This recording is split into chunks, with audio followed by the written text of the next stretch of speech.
அது போகட்டும், நீ ஏன் இப்படி ஆயிட்டே? அதை ஏன் கேக்குற தாயே? அதை ஏன் கேக்குற?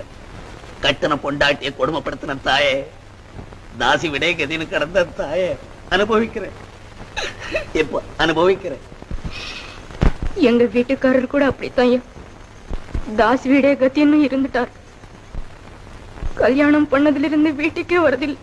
சரிதான், என் டைப்பு போல் இருக்கவன். கவலைப்படாத தாயே, என்னைக்கு இருந்தாலும் புருஷன் உங்ககிட்ட வந்துருவான். நான் போயிட்டு வரேன் தாயே. ஏய்யா, இவ்வளவு நல்லா பேசுறியே, உனக்கு ஏன் இந்த வியாதி வந்தது? அதை ஏன் கேட்கிற தாயே? அவ்வளவு கலை கலை கலை. ஐயோ, என்ன இங்க வச்சு இந்த சோச்சட்ட டைவனும் அபேஸ் பண்ணிக்கிட்டு போயிட்டானே தாயே. இதோ இருக்க. எங்க? இதோ ஐயோ, இதுல வச்சு இந்த சோத்தை அவனும் திருடின்னு போயிட்டானே தாயே. கீழே கொட்டிருக்க. கீழையா?